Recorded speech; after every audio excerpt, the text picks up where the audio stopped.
here. We've got a really exciting lineup for you today, which is on your screen, which you should be able to see. We have had over 450 people register for this event. We've currently got 223 of you, in counting, 224 involved so far. I just wanted to give a brief introduction to this work. MOPAC funded us to essentially do a review of London DHRs. Standing Together's role in this is essentially, actually Bear, who you're going to speak to, who you're going to hear from later, is one of the founding members of Advance, and Beryl also Standing Together in terms of the coordinated community response, which is how we know that domestic abuse is everyone's business, and obviously a lot of the times families and friends and people in the workplace know what's going on and how we can help. In terms of when DHRs became a statutory requirement, it was quite a natural fit for us to be approached to essentially do this work, because we've worked in the CCR, or the coordinated community response, for decades. And in terms of what that coordinated community response looks like, it is across all parts of community, so housing, health, schools, education, MARACs, all of this work that is completely founded in multi-agency work, but also the community. And essentially what we have found out tragically is that a lot of the learnings from DHRs is where there's been a failure in that coordinated community response. And naturally, basically throughout the day-to-day, in hearing from our amazing lineup of speakers, you will hear some of the, mainly the research. Obviously, Sophie's going to start because MOPAC funded us for this, but then we've got a panel later, and I'm not going to lie, I've not done a panel and a webinar before, so it's going to be interesting. We've got, I think, 8 panel members, and we're going to look to answer some questions which will be directly directed at them. We have enabled the Q&A, so you can put questions in there. Behind the scenes, we've got the amazing DHR team, so Helena and Helen, and they're going to try and answer in real time anything they can as we go. If there's particular questions you want to ask the panel as we go through, please put them in the Q&A, and we'll try and queue them up for you. If we don't get to them because we've got limited time, what we'll do is you say your name and where you're from as an organisation, we can come back to you outside of this, because we want to make sure that we basically get to everyone's questions. Hannah has told me, I love it, she's also put it, Hannah, who heads up our DHR team, has also put about the feedback at the very bottom, the Survey Monkey, but she wanted me to say it in the intro as well, because it's really important that we get your feedback about the event and what you learned and anything that you want to know more about or anything else. In terms of Standing Together and the coordinated community response, if you haven't heard of us before, please do visit our website. It's brand new, and it's got the breadth of work we do in terms of understanding the coordinated community response. And I think really and truly that is all I need to say right now. I'm going to turn over to, like I say, our first speaker, who is Sophie Linden, who actually I haven't seen in a while, so I'm really excited to see Sophie, who's the Deputy Mayor for Policing and Crime. Sophie, could you turn your video on and unmute yourself? I've unmuted. Have I done the video? I'm not sure, because I can't see myself either. So, because I did turn it on and I was turned off centrally. Yeah. Well, yeah, that's Hannah. Aha, host has asked me to start my video. There we go. There you go. Well, I can see you now. I will now unmute myself. It's lovely to see you. And nice to see you, Goody. Thanks so much for coming. No, it's a pleasure. Thank you. Thanks ever so much for inviting me, and good afternoon, everyone. I'm still, however many times I do this type of thing by Zoom and Teams, I still find it really strange not to be in a big room talking to people and getting eye contact and having those really important chats sort of before and after and during the conferences or seminars like this. But it's such a good way of getting together as well, and it's fantastic to hear that we've got so many people this lunchtime. I'd like to start by thanking Standing Together for inviting me to speak today and for the amount of the work that you continue to do. And I'd also really like to commend the tenacity and determination of Bear in producing this really insightful and comprehensive report. And it's clear that there's a huge amount of hard work that's gone into producing the report, which seeks to bear witness to those killed in the most awful and intimate of circumstances, death at the hands of someone you've trusted and loved. And we must always, always remember that behind the DHR cases and statistics you'll hear today, which have informed this report, there are 84 people. That's 84 men and women whose deaths demand, and I mean demand, that we learn from the gaps and missed opportunities identified in this report and work together to put an end to these horrific crimes. That's 71 mothers, daughters, sisters, best friends, 13 fathers, brothers, sons and best friends, all loved and greatly missed, and some of whom had recently travelled to make the city their home and who embodied the rich tapestry of this city in their diverse backgrounds and walks of life. And 25 lives cut short by their own children and 59 by their current or ex-partner. That is why it's a real honour to join you today and to have the opportunity to speak to you all about the vital work being done by the mayoralty in this area. And if you don't mind, I'll just spend a little bit of time talking about wider issues that we're working on in relation to violence against women and girls. The timing of the report is really pertinent as we begin to develop a clearer picture of the disturbing impact lockdown has had on many women and girls in the capital. And just take this startling statistic. During the first 3 weeks of lockdown, the number of women killed as a result of domestic abuse reached the highest level it's been for the same period for at least 11 years. And we know that these horrific acts don't just destroy lives, they leave the family, friends and communities in shock.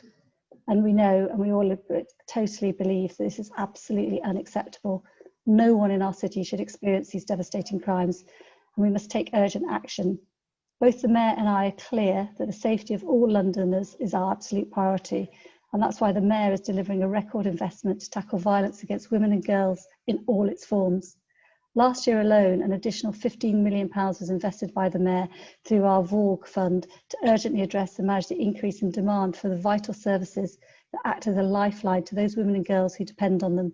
And it's already helping to save lives by funding specialist domestic abuse service providers who reach some of London's most vulnerable women and girls, including those with no recourse to public funds, who have been left even more vulnerable by the failure of this government to protect them, and especially their failure to protect them during the pandemic.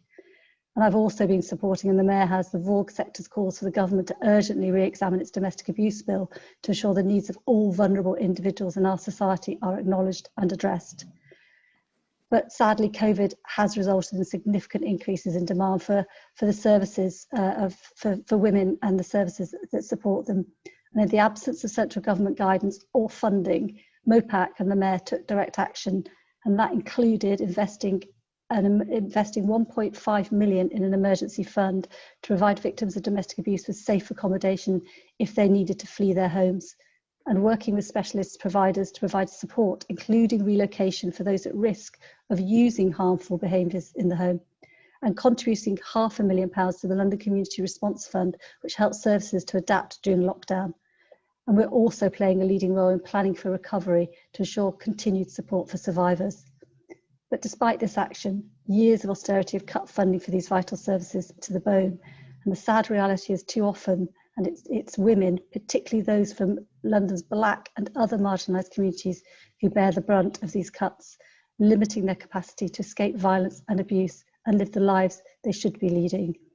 Indeed, we see this borne out in the report today that we're here today to discuss, with a disproportionate number of murders of women from these backgrounds.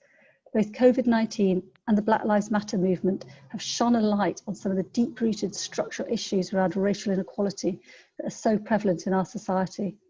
Many black female victims of domestic abuse and sexual violence lack trust and confidence in the police and do not report when these crimes happen to them, leaving them more vulnerable to harm in the future.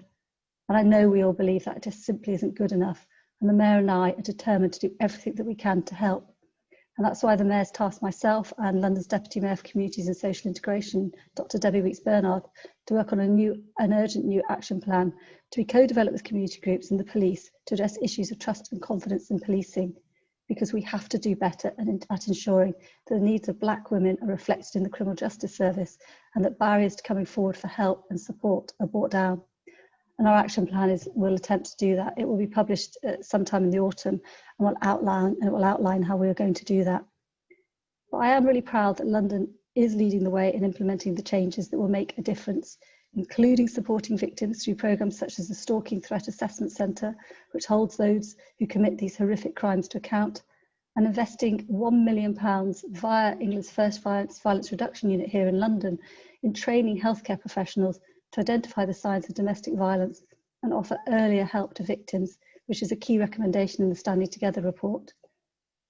On that note, I'm really pleased we're already delivering on work towards some of the other key recommendations in the report through the Mayor's refreshed VORG strategy, including implementing campaigns to raise awareness of issues such as FGM and modern slavery, working with the Metropolitan Police in developing their new MARAC framework, and hosting forums to disseminate good practice across London.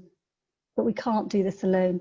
Despite domestic abuse in London rising by 2/3 since 2011, we've seen funding, as I've talked about, funding from central government fall dramatically. And as this report rightly recommends, we need sustainable and consistent funding for overworked and overstretched services and the police to provide the lasting change the women and the girls of our city deserve. Delayed crisis funding is just simply not good enough. I really want to let you know that the Mayor and I will continue to do everything in our power to help end these heinous crimes, including lobbying the government and writing to the Minister for Safeguarding about the findings and recommendations of this important report and urging them to support us in helping to implement them and making sure those bits that for them are implemented as well. I want, as we all do, want every woman and girl to be safe and to feel safe wherever they are in our great city. And I'm using all the levers available to us at City Hall to make this a reality. We have a long road to travel and it's not easy, but I'm confident that we can make a difference and build a better future for the victims of these awful crimes and also the better future for our city as a whole. Thank you to everything everybody has done in putting this report together. The lessons really do need to be learnt. There's some very good and key recommendations, which, as I said, I will write to the Minister for Safeguarding to work together with the government to implement them.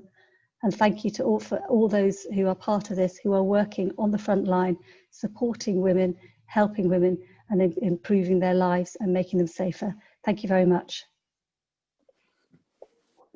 Thank you, Sophie. That was great. And I'm so glad that you could join us and also demonstrate the commitment that you have to this cause and everything that you bring to it. So thank you so much.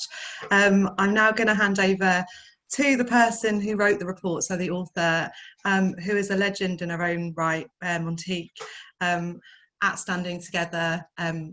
I mean, the admiration that we have for this woman is incredible. She worked tirelessly on this report, and I know she is giving you a snapshot today because we've obviously only got an hour and a half.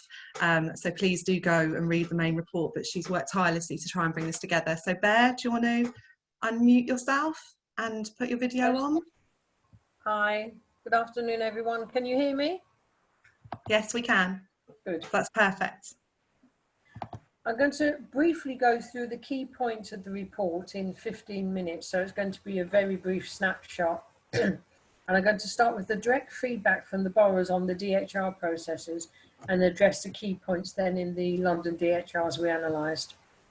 Several boroughs had difficulty retrieving their DHRs due to changes in their IT systems, staff, and some boroughs couldn't even say how many DHRs they'd had since 2011. In the process, we discovered that no one agency actually had a complete library of all the DHRs completed in London. 20 out of the 28 boroughs surveyed found finding a good chair was really difficult, and they reported problems with past and current chairs they'd had. 60% of the boroughs wanted to see more intersectionality and specialist professionals on their DHR panels, and this is work that needs to be done immediately. Several boroughs felt that their chairs didn't have a good understanding of DA or its dynamics, and this was then reflected in the final reports and the recommendations, and sometimes it was up to the panel to put good input into them. Constant changes to community safety partnerships and MARAC chairs during the DHR process led to a lack of understanding and ownership of the report and its recommendations. And one borough had had 10 changes of community safety partnership chair in 10 years. A constant issue raised in the feedback was the difficulty of getting feedback from health services, especially GPs.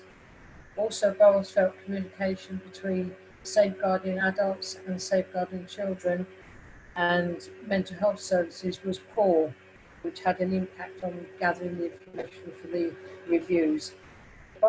Boroughs felt they needed more guidance on cases that fell outside the definitions of DHRs, in cases of suicide, and also where the perpetrator was found not guilty either at trial or on appeal.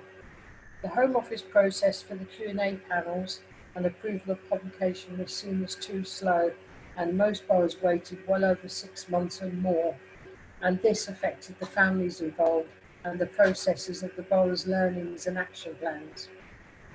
Boroughs felt in cases of near misses and serious case reviews with the DA element that there needed to be more work done to disseminate those learnings from these cases. The majority of DHRs were funded solely through the community safety budget, and 27 boroughs said they really struggled to fund their DHRs, and only one borough had all of the community safety partnerships contributing consistently. Some boroughs used their VAUL budget, and this took away funds from specialist services, and all of the boroughs wanted to explore other ways of exploring DHRs. And again, some boroughs had had 10 DHRs since 2011, so that's a huge cost for one borough. In 50% of the boroughs, the VAUL lead was responsible for the progress of the action plan, but this meant that there was no clear ownership of the action plan in that borough. Only 9 boroughs updated families about the progress of their action plans, and some of the actions were unattainable due to changes in clinical commissioning groups, probation changes, which has gone through many changes in the last 10 years, and amalgamating health trusts made changes difficult. And boroughs asked for funding to carry out these action plans. A lot of positive work, though, has gone on during these DHRs and the results of them. And the boroughs fed back that some of them were the creation of IDVA and MOPAC services, support services were becoming more accessible, and there was more joint working across different agencies. Information sharing systems in some agencies were improving. Some boroughs had development of training, they developed DHR templates and improved their call scripts, so when people rang up, they actually were making inquiries and being curious about people's relationships and what the situation and their experiences were. Health training really improved GPs and hospital responses and better case management systems in place. And there was also better cross-working across local safeguarding boards in some of the boroughs. These findings highlight the challenges boroughs face funding and carrying out these DHRs and action plans. The Home Office are currently carrying out a review of the DHR guidance, but this must include consultation with specialists in the DHR field, like Standing Together, and those agencies supporting families in the DHRs. To help address intersectionality, the Faith and Vault Coalition, managed by Standing Together, should also be involved alongside the experts at Imkaan and GALOP. I cannot go through all the recommendations in the report, so we'll highlight some key points. Every borough should create a coordinated community response, which would improve practice and procedures. Standing Together are pioneers of this response and provide an extensive accredited CCR leaders training course. DHR chairs really need a code of conduct and recognised qualification to standardise the practice. A national library of DHRs should be created to enable wider learning, and funding of DHRs really needs to be reviewed. Action plans should be reviewed by the Home Office for progress and to enable wider learning.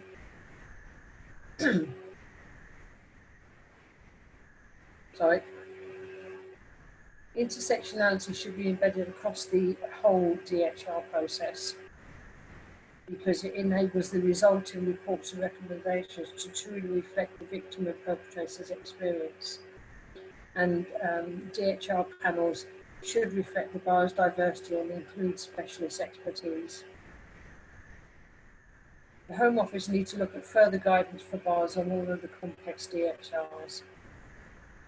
I'm now going to very quickly go through the key findings, firstly in the interpersonal homicides and then the adult family homicides.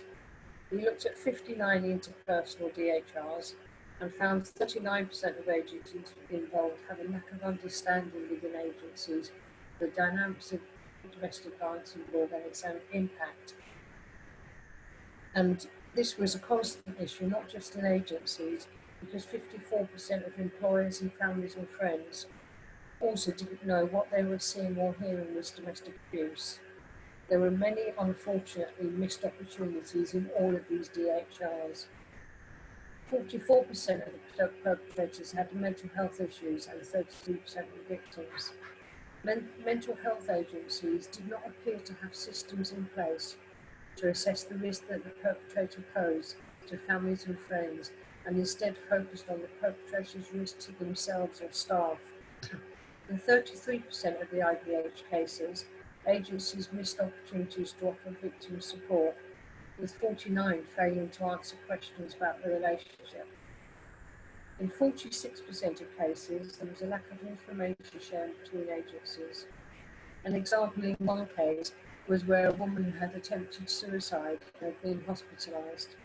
This information was never shared with her GP, so the woman was only treated after for her presenting issues with the GP, and no support or inquiry was made about her situation. There are many local excellent health initiatives, like the IRIS project, but fewer national responses.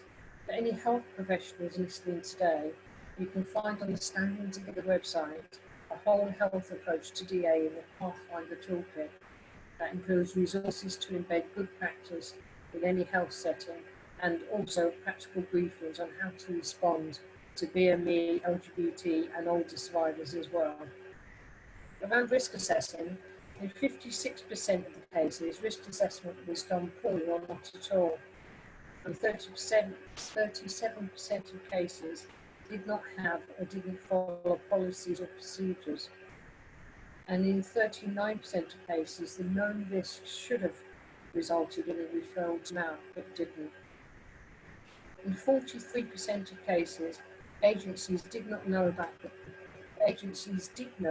domestic abuse, but this was not shared with any other agency. It was clear to me in this process that despite all our dedicated work in domestic abuse, we are still failing victims and perpetrators of these awful crimes.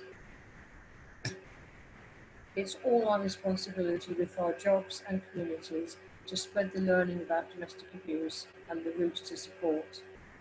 In these DHRs, the victims and perpetrators came into contact with many agencies and people.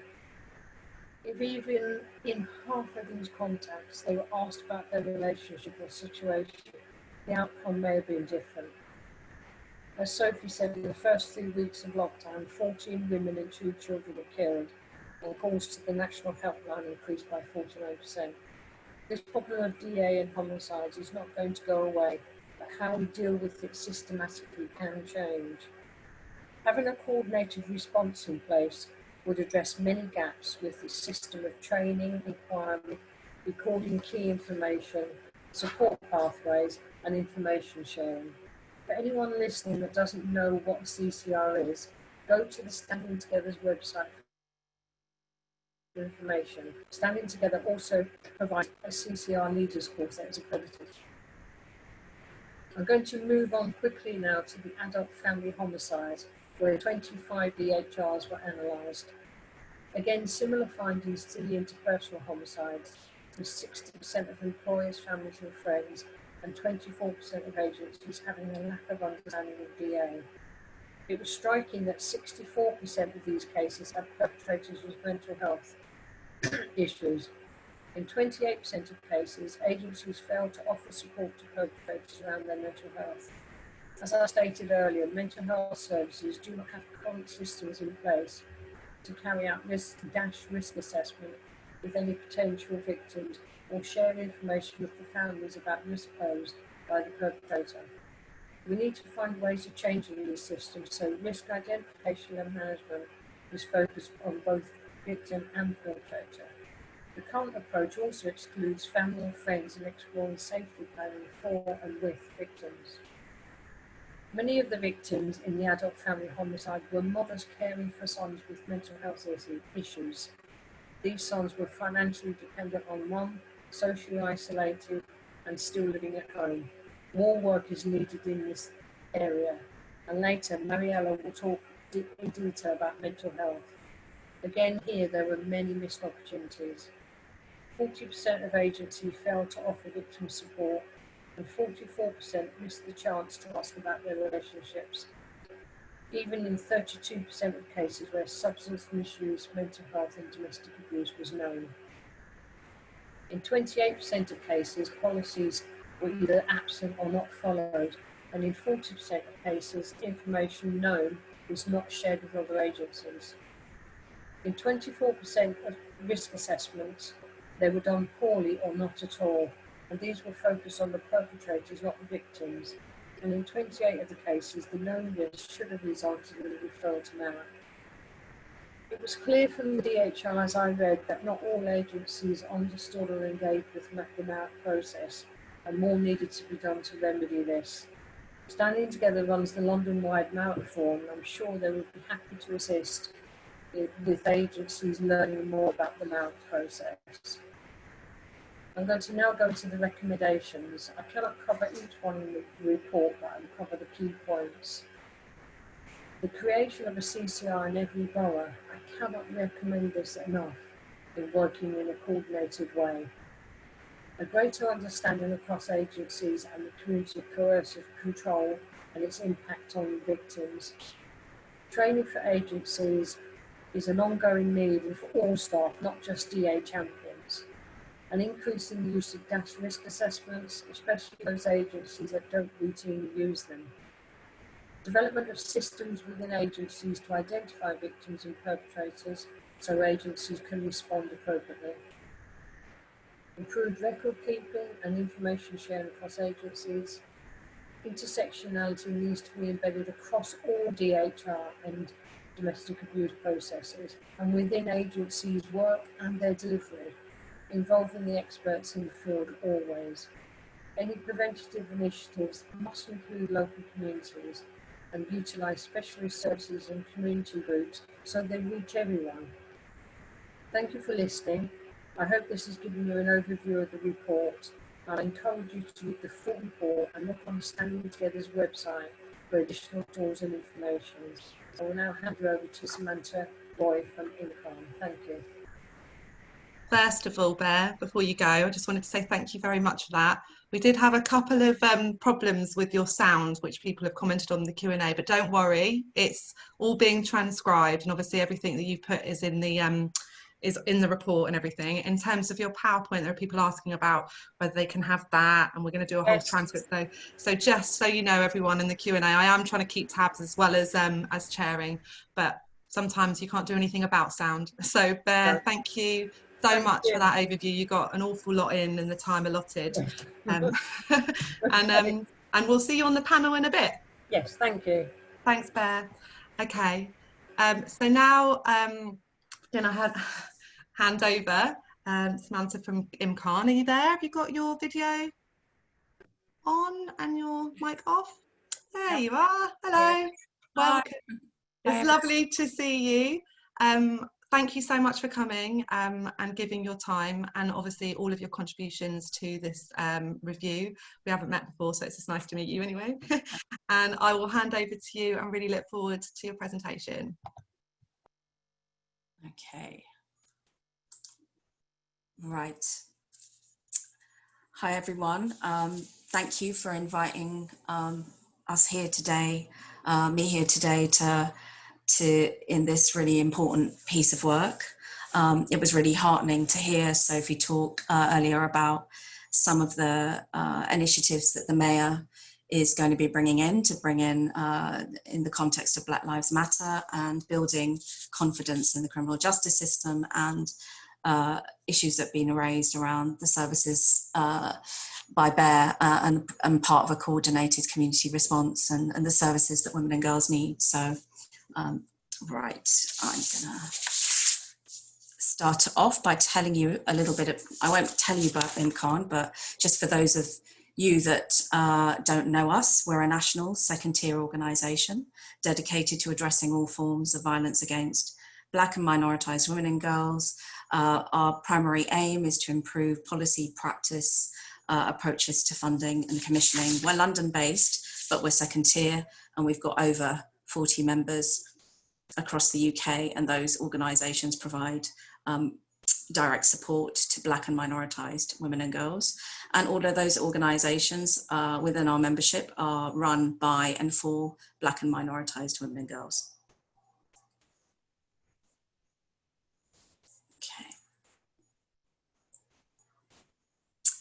We know that domestic homicide is a global phenomenon. It's gendered, that Black and minoritized women and girls are more likely to be killed as a result of domestic homicide. It's really important that we recognise that not all women and girls are going to be impacted by domestic homicide in the same way. Black feminists, scholars, activists, practitioners have highlighted these issues for many years. They've talked about the need to understand the lives of Black and minoritized women through an intersectional lens. We need to consider, yes, demographic characteristics, but we also really need to think about the way in which power is manifested in our systems, our structures, because what this does is it shapes women's access to resources, safety, justice, and protection. Bear with me. Whilst we need to look at DHRs through an intersectional lens, which Bear has talked about, a really important part of building it into every part of the DHR process, there are also other factors that prevent us from doing that. Some of these issues are not new. They've been raised by others before me, my colleagues. One of the issues that comes up time and time again when we do any kind of research at Imkaan is inconsistent poor data collection. This is a quote from the latest femicide census, the section on race, ethnicity, and immigration. Ethnicity wasn't recorded in 44% of the cases within police forces, which I imagine you'd agree is a significant number. This then doesn't provide us with a complete picture to identify patterns, specific risks and disadvantages and vulnerabilities. We know that this is an issue across a lot of different national data sets which don't have enough of a systematic approach. That's why events like this, the piece of work that we were invited to do by standing together, was really important, part of starting to capture particular contexts, barriers and challenges for those that face specific forms of exclusion and vulnerability. This is just some of the data that I just sort of collapsed some of the categories in the report, but it gives you a sort of emerging picture around just some of the ethnicity categories and prevalence. There was inconsistent recording across a lot of the boroughs, but it shows you, gives you a start of a sense of some of the pattern there. Of course, it's really important here to mention that when we look at data in terms of Black and minoritized women, it's really important that we don't have a homogenous approach. So we need to look at the categories within the categories, because targeted policy responses are critical. Asking questions about who's most affected, who do we not see, and why are also really critical. There's a little bit more data there, and that's in terms of the adult family homicide cases. I'm just going to highlight some of the issues that came up for us when we're looking at the reviews. Women's immigration context is always exploited by perpetrators, which will be familiar to many people, but it was also it's exploited by perpetrators as a way to maintain power, control, exercised in the form of threats of violence, reporting women to the authorities, financial abuse, destitution. But the problem lay in the fact that the victim blaming and the abuse minimisation was also exacerbated by some agencies who questioned women's entitlements to support, failed to carry out thorough assessments of vulnerability, assumed really that they weren't eligible for support, even if they were. The processes of identification and risk assessment that we have are often too blunt to identify poly-victimisation and different contexts of violence and abuse. If women did come to the attention of the police, GP, social care, There are a lack of established referral pathways in place with, by, and for specialist organisations. The services that women are most likely to approach. Interpreting family members are still used. Interpreting facilities for disabled women are still not routinely provided unless women access specialist kinds of advocacy and support. Something that comes through sometimes in the way that reports are written and narratives is the ways in which agencies didn't challenge the ways in which perpetrators justify abuse or exert control. So where the perpetrator uses the sort of excuses of culture or faith, sometimes this was normalised in the assessments by agencies. There's still very much a narrative around hard to reach or engage, and less of a analysis or consideration of other factors that contribute to women's disengagement, whether that's racism, discrimination, poor agency responses, a lack of available specialist support, reduced access to social, financial, cultural resources.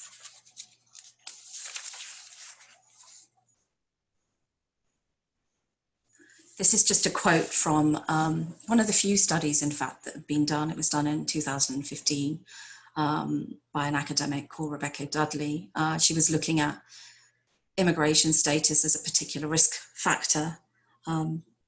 She found that immigration status, the lack of access to safety and support, had a link with domestic homicide. The hostile environment provides a context where migrant women face specific risks and vulnerabilities. As was mentioned earlier, we know we need a longer term policy solution to end this two-tier system, but are we asking enough questions about this within DHR processes? Some of the women who were subject to DHR were on types of visas that we know aren't eligible for the DDV concession. The ongoing health crisis we know has reinforced existing structural inequalities and created a conducive context for increases in VOG. And isolation is a risk factor on the DASH risk assessment, and isolation has certainly been exacerbated within the context of lockdown measures and and it's an ongoing issue. A lot of our members have spoken about seeing Black and minoritized women at the point where the abuse is quite severely escalated. So it's really important that agencies need to do really rigorous vulnerability assessments. And alongside this, we also know that spaces for Black and minoritized women to access specialist support, the spaces they trust for advocacy, have slowly been eroded over the years, and many of our members are reliant actually on non-government sources of support. Just wanted to end with a few considerations. We need systems and processes that help us to ethically capture the data. When I say ethically, I'm thinking about, ending data sharing where it places women at more risk. The data we need to offer support and protection. We need to ensure that agencies are meeting their duties under the Public Sector Equality Duty Act. Rather than bringing community experts in at the end of the process, it needs to be embedded at the start, which needs to be resourced, and it shouldn't be reactive, which is sometimes how our members experience involvement locally. We often see cultural competency training as a sort of tick box recommendation in any report. However, what's presented is something that can often reinforce the racialized myths and stereotypes that create the barriers in the first place. Sexual violence is normal in this family, in this community. And when we talk about cultural competency at Imkaan, we need programs that look at structural inequality, VOG, and violence against women and girls, and issues like unconscious bias. Domestic homicide prevention is only possible with holistic, longer-term structural change, and having early access to resourced, independent specialist service pathways is a really critical part of that process, as well as programs of early intervention and prevention. Thank you. Thank you so much. you don't need to put yourself on mute yet, but that was so insightful. I learned so much in that short time. Obviously, I'm fairly new to Standing Together, so I wasn't here when you were doing the research with us, but that was absolutely brilliant. And the traction on Twitter that you just got in terms of people just tweeting about what you were saying and the things that you were pulling out there. So thank you so much for your contribution today. I know how busy everyone at Imkaan is, so thank you so much. And I look forward to having you on the panel later as well. Thank you. No worries. So the next speaker that we've got is Peter Kelley. So I'll give you a chance to unmute yourself and put your video on. And Peter is from GALOP and was also a really significant contributor to the report that they're authored, and really pleased to have him with us. I can't see you yet, but I'm sure I'm trying to do it. Oh, okay. That's all right, don't worry. Everyone expects, thank you. Everyone expects technical hitches now. It is just the way that we work now. But it's lovely to see you, and thank you so much for giving your time up to give your perspective on this. And I will let you carry on. Thank you, Goody, and thank you, Bear, as well for inviting us to this. I'm trying to get my presentation up, so it hasn't appeared yet. My PowerPoint. Oh, here it is. Good. So I'm Peter, and I'm from GALOP, and we're the LGBT anti-violence charity, and we work across London and deliver some nationwide kind of services as well. And we were asked to kind of have a little bit of input into this really valuable report. So start with the next slide, please. Yeah. So the first thing I think to say is out of the whole kind of number of domestic homicide reviews, there were just 2 that were identified as involving an LGBT victim and perpetrator. So it's kind of quite difficult to draw significant conclusions, from this report alone, as valuable and as it is. And there's lots and lots of recommendations in there and thoughts that do actually apply. There was one murder of a trans woman by her husband, a partner, and another family-based domestic homicide involving a trans woman as a perpetrator who murdered her father in that. So just to clarify, those were the 2 ones there. So as I said, unable to identify patterns or learning through, I think, the lens of LGBT plus identity alone. I mean, we'd never sort of say that, because as Sumanta said, and other people, that I think those kind of intersectional things around nationality, ethnicity, immigration, age, faith, mental health, and problematic use of substances, and we know all of those things within those LGBT kind of DV cases are a factor. And an example of that, of all the trans women who have been killed in London, murdered in London in the last sort of 10 years or so, all have been from non-white British backgrounds, so BME backgrounds, Latin American, Black and Asian backgrounds, for example, there. And so that point there about LGBT identities not necessarily being a homogenous group is important to acknowledge there when you're looking at exploring identity and the impact on a domestic homicide. Next slide. So I think as well, the first thing is around just generally about homicides of LGBT plus people. I think the first thing is the actual challenge is identifying suspicious deaths and potential domestic homicide reviews in the first place. So I would say there we need to be digging a little bit deeper into suspicious deaths, suicides, and deaths involving substance misuse and mental health. And the reason I say that is, for example, some of the cases I've seen of where the death hasn't been identified as domestic abuse at all, or that fact hasn't been kind of linked in. And a really clear example of that is, for example, the Stephen Port murders a few years ago, where there wasn't initially seen as suspicious circumstances at all there, and those kind of questions weren't asked and they were missed. Most of what we've seen is of homicides of gay and bisexual men and trans women. some of those, again, wouldn't necessarily qualify for domestic homicide reviews, and I put that in the report. But I think, nevertheless, it's important to kind of flag those. When you're talking about relatively few numbers in any given area, what kind of expertise and learning can you draw on? Well, there's kind of parallels between deaths of gay men and trans women, for example, who were involved in hookups. So kind of more casual relationships, meeting through apps and things like that. But the common factors were things around their identity, around their age and other vulnerabilities. And I think we need to kind of learn from those. The next thing I'd say is, again, around the kind of some cases not meeting the threshold of domestic homicide reviews. And sometimes we're having to kind of ask questions why that is, and there may be legitimate reasons. But again, I think it's important to kind of review these and look at alternatives such as serious case reviews.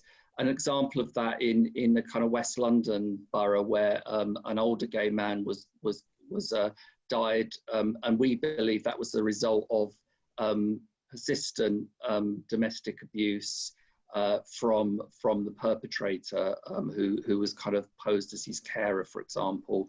And that we looked at kind of looking at working with others to look at serious case review where the DHR process wasn't available there. And I think, as Bear put in the report as well, I think it's helpful to perhaps have a national review to identify larger number of cases. So I know the National College of Policing is looking at DHRs under kind of COVID at the moment, and I think that's really helpful, particularly, you know, for those perhaps small numbers, you know, where are lesbian and bi women in this process? They're kind of hidden because it's very, very small numbers in any one region, and we need to be able to draw that learning. Next one. So some key considerations, I think. Professional curiosity, really, to identify DVA experiences of LGBT people. So we see this kind of time and time again, really, that, you know, gender and identity and sexuality should always be taken into consideration, because of pretty much everything we've looked at, you know, with domestic homicides. It is a factor. There's things around someone's identity, their sexuality or gender identity that made them more vulnerable and also made them more hidden. And a really kind of obvious point is the expression I use is the impact of secrecy and silence. And it's the kind of don't ask questions. So monitoring, as Sumanta said, around police data, for example. Most police forces don't monitor for gender or sexuality. Victims and survivors and perpetrators are not asked about their relationships. You know, what is your relationship? What's going on there? Or it's not acknowledged, and therefore all of that adds up to opportunities lost. You know, and to learn lessons from that. So I do think it's really important to ask those kind of questions and unpick relationships. So where we've used language such as friend or carer in intimate partner relationships, well, actually that's failed to identify the kind of domestic homicide and the risks of domestic homicides, and also questions not being asked. And the DHR process itself, I would say, you know, there's a question about to what extent was consideration given to sexuality and gender identity in that process. It's important to have a chair or panel members that's able to explore these questions. For example, with you know, some experiences of that community is really, really helpful. So that kind of specialism there really helps. And the two DHRs we looked at, we you know, in London, there was one where I think those kind of questions were really rigorously, robustly asked, and another one where perhaps it wasn't seen as a consideration in the same way. I think there's challenges for LGBT organisations to input in the process as well, because of the length of time, the impact, you know, on that of taking someone out and being a panel member. So that needs to be taken into consideration. And also questions about kind of follow-up and accountability, you know, the recommendations, all those things, you know, are they being followed through? And the thing I'm going to end on now is I think that's been mentioned before, the coordinated community response. So we're still seeing low numbers of LGBT people reaching MARAC, despite them being high risk. The continued challenges in awareness and understanding of LGBT victims and survivors and perpetrators within DV services, and accessing services. So where DHRs would ask, where did or where would the victim and perpetrator have gone for help? And what are the continued barriers for LGBT people? And lastly, as I said, where do LGBT people sit within that coordinated community response to DV? So including the whole kind of process of commissioning and strategic planning and service delivery. And I think these DHRs have really need to kind of highlight that there. So I'll stop there. I've reached my 10 minutes, but I think I'm on the panel as well. So thank you. Yeah, Thanks. Oh, I love that you put a timer on. That's fantastic. That is brilliant. I love it. Thank you so much, Peter. And I think you actually started answering some questions that are in the Q&A that people are putting. So I know you've got a panel question, but I think there's one that would be great to ask you in a bit too. Thank you so much for your insights and your time and sticking within the 10 minutes. That is brilliant. Okay, so now we're going to pass over to Marilia, who is our last speaker, and she's from King's College NHS, and also contributed to the report. Oh, not our last speaker, sorry, how could I forget? We've got Nicole Jacobs, the Domestic Abuse Commissioner, joining us after that. And then we've got our panel. So Peter, if I can ask you to come off, and Marilia, if you can come onto video, that would be great. Hi, Goody. I get a message saying that I can't start the video. Oh, okay. Well, that's helpful, isn't it? You got it now? There you are. All right, lovely to see you. Thanks so much for joining us. Thank you. So I don't have any slides for my presentation, so I'll just start by introducing myself. My name is Marilia Calcia. I'm a consultant psychiatrist in the NHS, and I'm a researcher at the section of women's mental health at King's College London.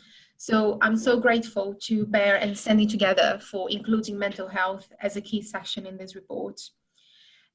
So I'm not going to summarize the findings here because there is quite a lot of them, and they are all in the report for you to read. I just wanted to make a more general comment about what we found writing this report. So my contribution to the report was an analysis of a number of DHRs, where either the perpetrator or the victim had mental health problems. So I analyzed 10 DHRs using qualitative research methods, meaning that I was more interested in the patterns and their meaning rather than in the numbers. And also because we were getting small numbers to be able to make a very detailed analysis. So the DHRs included in this report tells us a story of very serious problems in recognizing domestic abuse in people with mental disorders. In mental health research, there is still a lot of debate on the topic of mental health and violence. We know that people with mental disorders are more likely to be victims of crime than to be perpetrators of crime. But we also do know that having a mental disorder does increase the risk of someone perpetrating violent behavior. Even though we are not really sure of the reasons why this is the case, we can't say for sure at this point that there is always a consequence relationship between mental disorder and violence. For example, in the sample that we analyzed in this report, and I'm talking about the overall sample, not just the 10 that I analyzed, 64% of the perpetrators of adult family homicide had a mental health problem, and 44% of the perpetrators of intimate partner homicide had a mental health problem.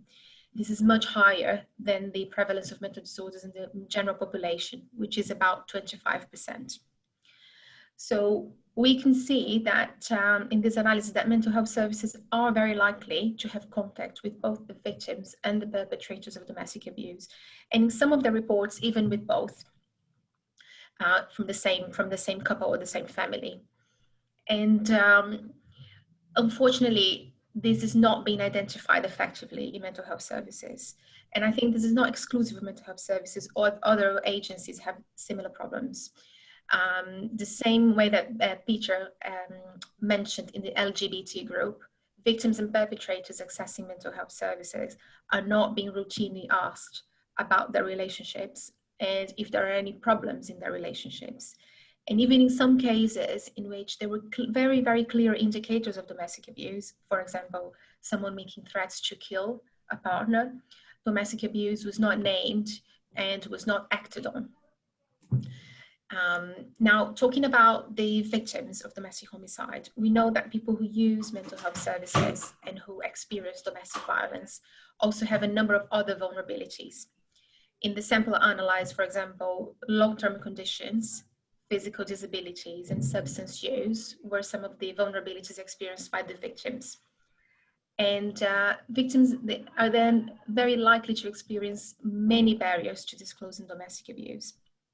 And mental health services and all healthcare services, we do need to be aware of the barriers and not rely on just one question asked at one single moment.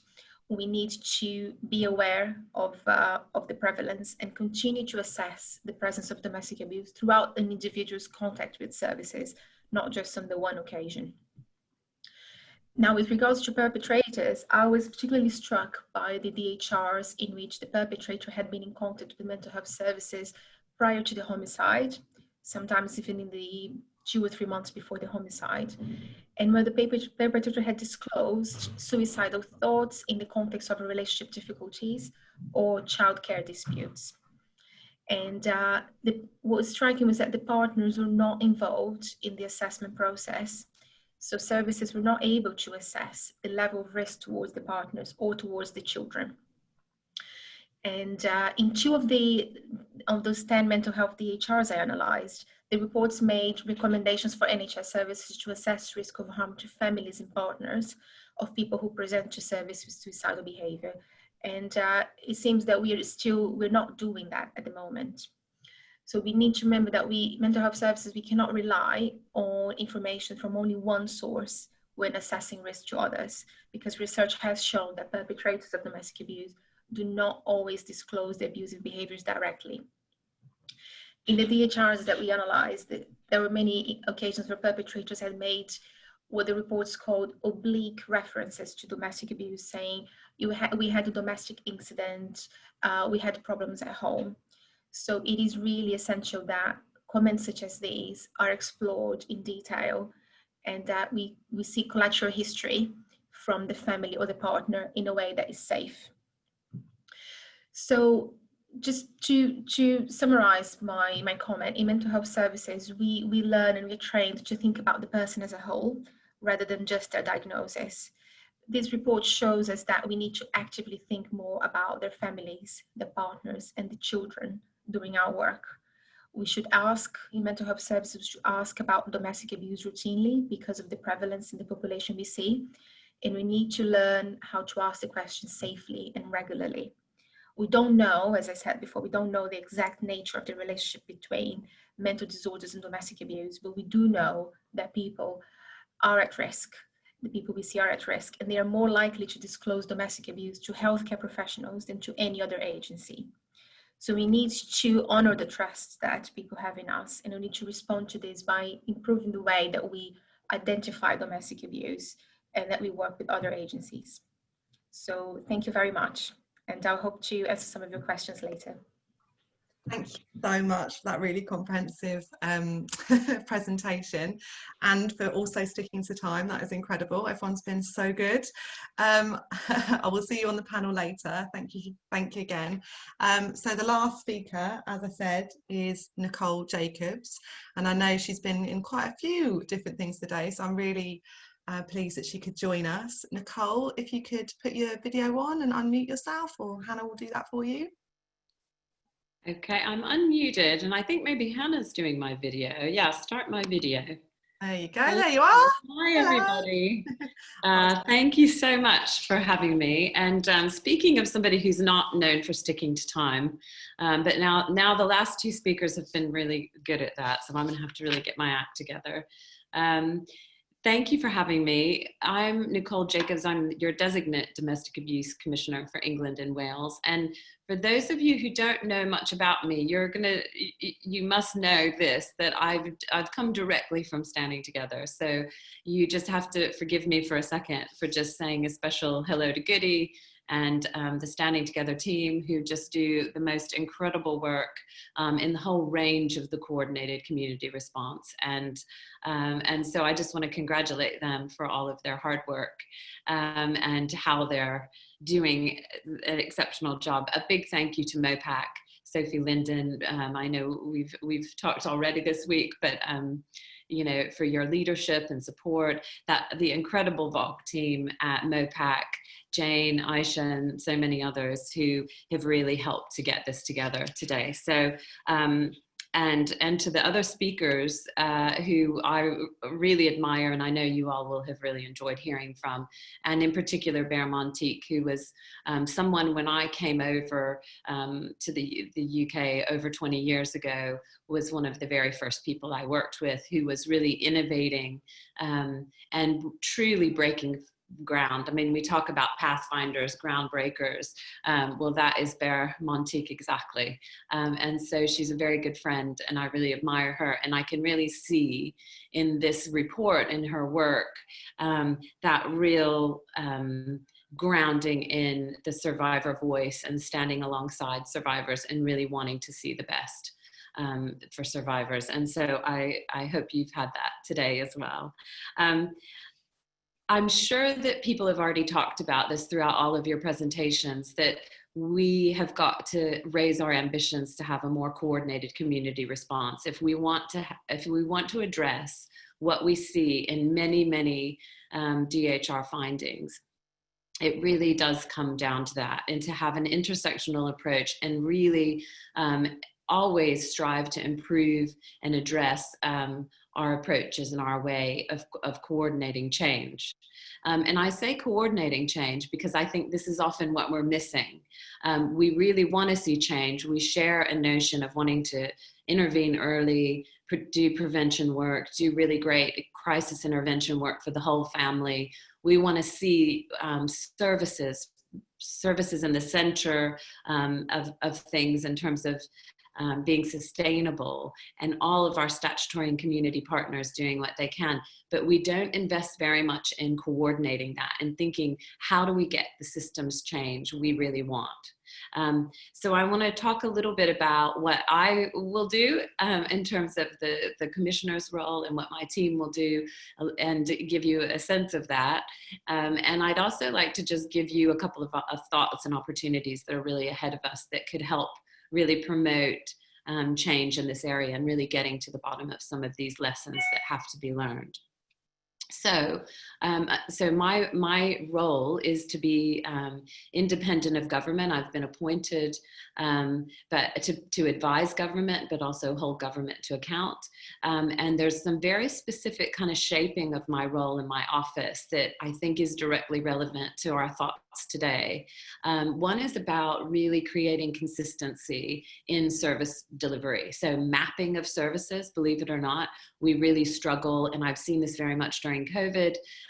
You know, governments may want to help, but can struggle to know the breadth of services, how they're funded, where, you know, just the most basic data from area to area in terms of what good looks like. We have a mountain of information in different places, but what my office will aim to do is really bring that together and map more clearly what is there and what should be there, because we know we have huge gaps in, for example, opportunities for perpetrators to change, gaps for children and services related to children. We have gaps and cliff edges of funding and lots of vulnerability in our crisis interventions. And then we have very patchy and less early intervention prevention work in place. So the role of my office is really meant to do that. And there's a bill that is going through Parliament now. It's going to the Lords in late this month, early next month, that gives my office more of a statutory underpinning to be able to ask public bodies for information and also to make recommendations that are responded to within a certain number of days. And so I think that very much ties into where we need to get to drive some of these changes nationally that we see in domestic homicide reviews. I should have said earlier, but You know, I've chaired homicide reviews myself when I was at Standing Together, and, you know, think very frequently, often every day, about some of the families of the people who where I've chaired a homicide review, and thinking of the children and the family members who really struggle with these findings every day, and the implications of the murder of their loved one, and sometimes multiple people in their family every day. And so I have a real drive to make sure that the kind of work and the mapping in my office to create that consistency really meets with the ambition that you will have heard today. It won't be that my office will create every single bit of change. It's working in partnership, but it is a way that we can have some national leadership and have some clarity for that ability to collect information and to provide and drive change in that way. And also my office, and what I want my office to do very much, is thinking about identifying the good practice that needs to be more common practice. So we have really great examples through, you know, all over England and Wales and other countries as to what we know works. We don't know absolutely everything, but we know a lot. There's been a lot of incredible innovation. So why aren't we seeing that in most areas? Why don't we, my ambition is that my office will really help to take some of that really exceptionally good practice and make it more common, and to really amplify the voice of a diverse base of survivors to really influence change, not to be their voice, but to amplify survivor voice at the highest levels in government and in every interaction that my office has. I wanted to just say, in this report, there's a couple of things that I do, I can kind of speak to in terms of things that my office will be doing. One of the recommendations is about having a library of all of the DHRs. So this is something that we've really struggled with. There's a quality assurance process here at the Home Office, and they don't often have the final report. So they've obviously quality assured reports, but not often always sent back for a library. So that's something that I've committed my office to really help with in this year, to make sure that we can move forward, so that people who have presented today, but elsewhere, who really want to do more analysis and more in-depth work in relation to DHRs are able to do that so much more easily. So that's something that we're working on currently.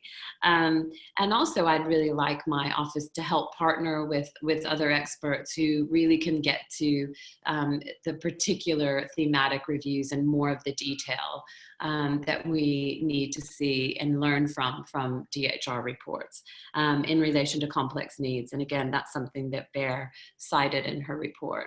And I think the other thing, just to underscore quite a few of the recommendations that go through DHR reports, is about the data. So perfect example, our last speaker talked about mental health trust. So what is it that we could do to help show people who are making decisions at the highest levels within mental health trust, how they're doing in terms of their investment, about policy, training, practice, partnership work, more on a national scale. So those are the kinds of things that I think that we can do from my office that can help in these specific report recommendations that I really am looking forward to. I wanted to just say a couple of things to you about some very kind of current issues ahead of us. We've got 251 people on this call. And I just want to remind you that we have a domestic abuse bill that still parliamentarians are grappling with and potentially thinking about changing. And so there's many things in this report that highlight the need for services, training, a coordinated approach. There's so many examples that I could cite. And some of those things are not yet in the bill. So we don't have a statutory duty in the bill for the provision of community-based services that we need. And yet these are the services that survivors depend on so critically, but also so many people from statutory or other services who will work in partnership with them. We don't have in the bill a provision of funding, say, for LGBT services or services for people with disabilities. There's a lot that needs to be covered so that we have a more sustainable future for these services, and that is a real opportunity in front of us. The bill doesn't address migrant women and our provision of service for migrant women that I want that anyone who would be suffering domestic abuse, no matter if they're here, to have the services they need. So that seems a very simple thing that we could fix in our bill. So please just know that there's a very short window now. We've been talking about this bill for a long time, but these few weeks ahead of us are really our window of opportunity to get in touch with legislators and let them know how we feel about what needs still to be addressed in the bill, and that's important. There's also a statutory guidance that runs alongside the bill that will flesh out a lot of what you've talked about today and a lot of what this report contains, which is what about the breadth of practice we need to have. So again, this is something that through organizations like Standing Together and like Women's Aid, or like a lot of the services in our sector who really get involved and advise government in terms of the statutory guidance. There are ways to have a look at that draft guidance. I can put that in the comments or the chat and really feed through to make sure that a statutory guidance that runs alongside the bill is really fit for purpose. Very soon, the government will be consulting on a broader strategy, a VOG strategy, certainly that will focus on domestic abuse, but the whole breadth of violence against women and girls. And this is, again, something that will go out to public consultation, and government will take your views and will really try to incorporate them into a strategy that we then hold government to account to do collectively. So that is an opportunity, again, right in front of us that we should all be looking out for and thinking about. Could there be things in the strategy that help sharpen the accountability and how areas meet are doing any number of things, and certainly implementing the lessons they need to learn on domestic homicide reviews. So those are some things that I think we could all do, and I'd like you to hold me to account to some of the things that I said that I would do. There's no, I feel tremendously passionate about this issue and really wanting to drive change. But I suppose just my last comment to you is how having sat in Goody's shoes before and really wanting to drive this coordinated community response, I think we have to remember that there's no one way. There's not a cookie cutter approach when we use that term to have a coordinated community response. What it means is that we all figure out kind of in our own way, what are we doing that can affect change? What is it within my own organization that can affect change? What have I heard today, for example, that needs to be shared? And maybe there needs to be a working group or a drive for improvement. And it is incremental. It's one step at a time, and it starts to prove itself without any doubt. And then, of course, there's the multi-agency kind of operational response. So what is it that my organization could be doing in coordination with others to really get at the root of some of the findings you've heard today? And I think one of the things that I think we often neglect is just the idea of that raising of awareness about domestic abuse. A fundamental finding in this report is that, many, many professionals are still not seeing domestic abuse in front of them. And really feeling confident in understanding what they're seeing, what to do about it. All of these, we think of them as quite fundamental things. And we have to create structures. That's what the coordinated community response is really about. What structure do we need to really drive the change that we want to see? We can't do just one thing, and it has to be a kind of a working together. And that can come in many different forms and in many different ways that you feel really work best for your setting. So I just want to leave you with that and think and really encourage you. I'll go away and do, I promise, what I've said to the best of my ability. And and I hope you will too. And I just want to thank Goody and team and the rest of you for just letting me come and say hello and participate in your event today. It's incredibly important. Please share this report. Please share the key findings, and be in touch with my office. I'll put my email in the chat if you have ideas, if you have thoughts about how I can achieve some of the things I've talked about. I'd be more than happy to hear them. So thank you so much. Thanks, Nicole. You did run a little bit over in true Nicole style. I had to say that, but I was going to try and nudge you, but then I couldn't because you're right in the middle of it. But thank you so much for joining us. And I know you can't stay around for the rest of the day, but I know your team are going to be watching the recording as well, which is great. So I'm going to move very swiftly onto the panel because we've literally got 15 minutes left and there's so many questions, which is great. And thanks again, Nicole, for coming and all your support. So in terms of the panels, if you could all unmute yourself and put your camera on, and there should be a fair few of us. And I'm really conscious that some of you have had an opportunity to talk and some of you haven't, in terms of just introducing a couple of the new panel members. So we've got James Rowlands, who joins us, he's waving right there. He has been a long-standing DHR chair. He's done work around this area for just a long time, so I just wanted to introduce him. We've got Sarah from AFTA, who is here to join us, and we've also got Tien Trang, who works at Standing Together and has done some amazing work in terms of adult to parent violence and abuse.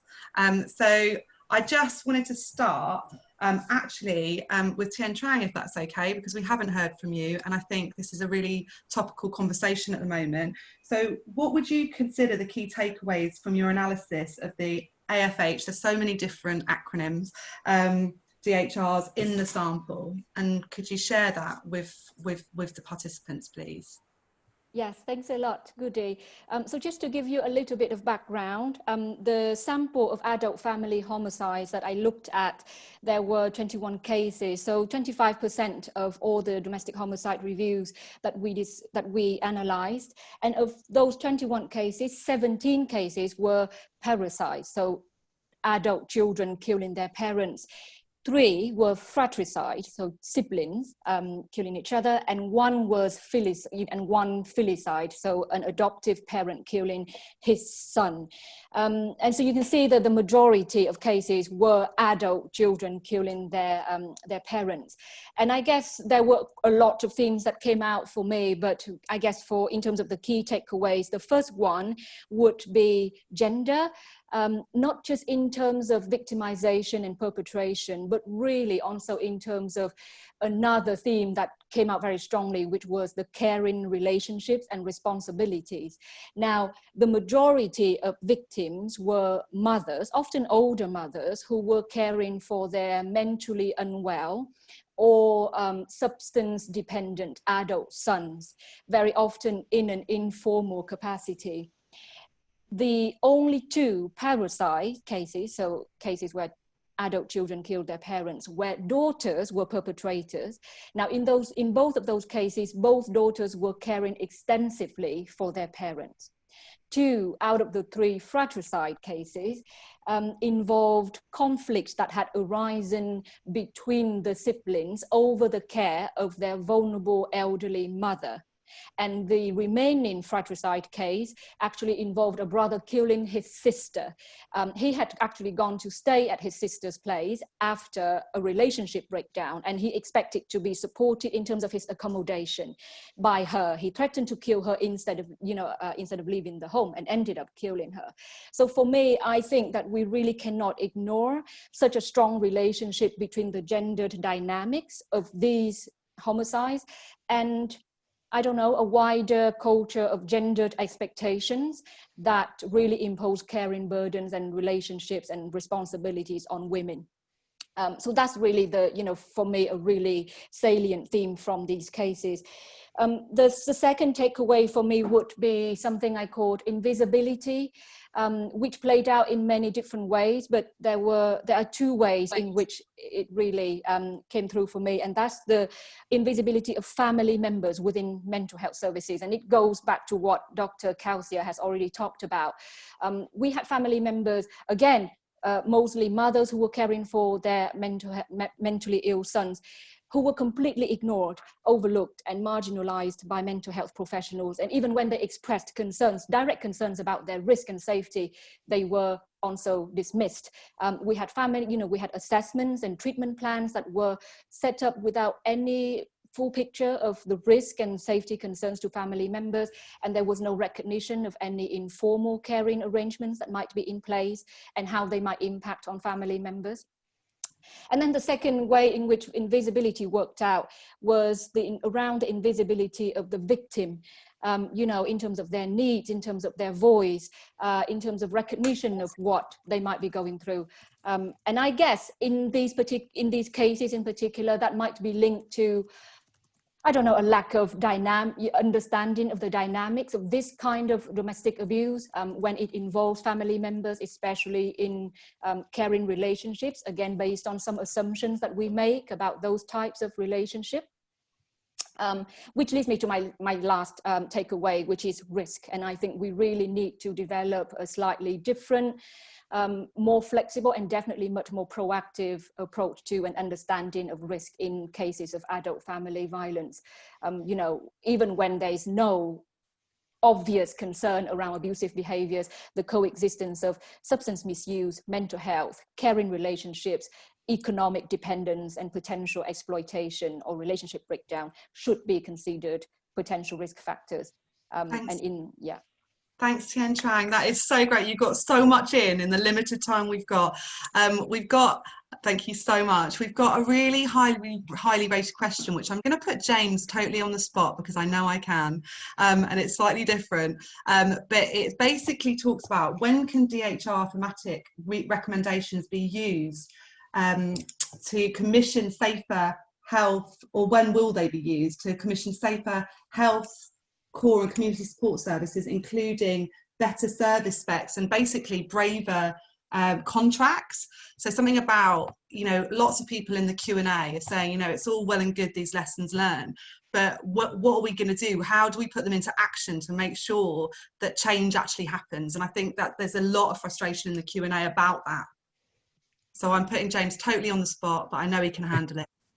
Thank you, Goody, and hello everyone. It's been great to hear from the speakers about this really important piece of research. I think that's a really good question, and I guess for me, ultimately it comes down to the question of how we use DHRs.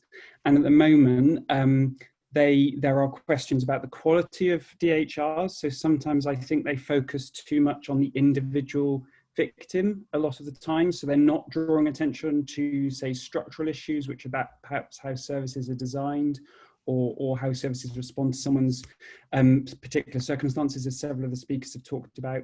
But it's then also about how accessible this information is. So if you look at what we have 2 reports from the Home Office, only one of which is really substantial. We've got the work Standing Together has done, but actually using that in a way that commissioners, specialist domestic violence services, can take that information and say, well, what would this mean? How do we develop services? Actually, at the moment is really difficult. So what we end up having is loads of individual DHRs really in a silo, and you're then dependent on the local areas perhaps responding to that, which leads to the third point, which is about accountability. So how do we make sure that areas take the DHR and it doesn't finish when it's published? That's the start. It's the one, what do you do with the learning around that? And ultimately as well, it links to an issue about family. How do you, if families want, continue to have a conversation with a family about what's changed and what's happened? And I think that's one of the things in this report is a lot of areas in London don't have an ongoing dialogue with family, which raises a question for me about accountability. So yeah, I think that is a brilliant answer, and you've also done an amazing segue to Sarah. So thank you for doing that, because I really wanted to bring Sarah in terms of AFDA and the specialist work they do with families, and what we can do more to engage friends and families in reviews, and actually some of the issues around low uptake of advocacy support and what might be the reasons for this, and how can we get CSPs to help encourage families to take up the support that's available, Sarah? Thanks for having me, first of all, and thank you, James, for that lovely lead-in. I think the first thing we need to remember is how daunting these reviews are to families at a time when they're already suffering, you know, really significant trauma after the loss of a loved one or a friend.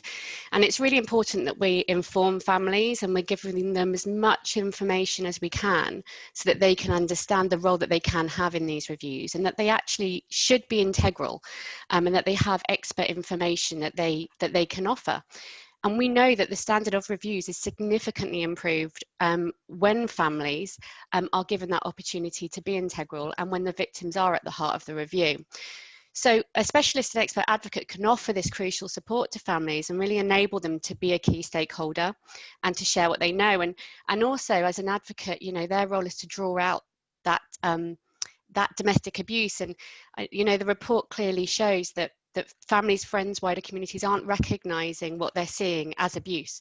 So an advocate can help to draw that out. I think in terms of uptake, it's just so crucial that families are re-offered advocacy support. So at the very beginning, they just might not be ready. You know, they're dealing with lots of other things. So it might be criminal justice. It might just be really basic things around, you know, practical matters that need to be dealt with. So when we deliver our accredited training to chairs and to panel members, we keep sort of sending the message that we need to re-offer support throughout the process to families. Even if they don't want to engage till the very end, we need to offer them that opportunity. And finally, we need to think beyond family. So we need to think about friends, we need to think about wider communities, employers. What can they bring in, what can they give that can really help us to learn about, you know, how we can respond better. Sorry, that was whistle stop. Well, it's got to be that. So we've got 4 minutes left, but there's a question that came in from someone, and I thought I wanted to put it to Samantha. Basically, someone said, could the panel say something about accountability, which you've talked about already, and review of progress implementing recommendations? I've been part of a panel in a London borough which found that specialist BME led by and for services would have been critical in that case. This has resulted in commending the work of those orgs, a few small grants, but no transformative change in the way that agencies or a local authority work with BME women. And that's come in the chat.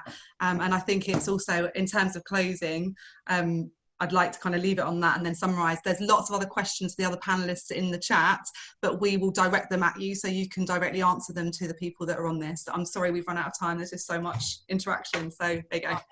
Just two things. I'm going to do it really quickly. Those organisations, yes, they provide a really important missing part of the picture. Often they're picking up vulnerability risks, particular contexts that are being missed by statutory agencies. So we need to have a much more systematic approach to involving them. It has to be linked to funding and commissioning. It has to be part of the DV bill. We're still in a position today where those organisations that are really important spaces for women and girls, and important part of understanding why domestic homicide happens are at the margins of provision. You know, they're still not part of a coordinated community response. So we're doing a lot of advocacy around that as well at Imkaan. And, you know, this is where, you know, there are recommendations that come out of DHRs that could be used and could be linked to, you know, what made a difference, what could have made a difference. Thank you so much. Okay. I'm going to have to end it there because we've got literally 2 minutes left, unless anyone's got anything really burning they want to say before we close. I could see your face. Quickly, go on. So everyone, Google Lara, L-A-R-A, Domestic Abuse, King's College London. There is a brilliant resource there for healthcare services and how to identify both victims and perpetrators. That is fantastic. I knew you were literally doing this, so you know someone wants to get in when they like put their face towards the screen. But thank you everyone for joining us for this event. I wish it could have been longer. All of you have got just so much expertise, so please take notes of all the panel members, and we'll send out all that information. It'll be on our website, and so will the PowerPoints and also the link to the report and everything else. Thank you very much for everyone there, and also to the Standing Together team behind the scenes doing this, Hannah, Helena and Helen. What a job you've done at putting together this day, and thanks to MOPAC also for all the funding, and I hope you all have a lovely afternoon, and goodbye. Thank you, bye.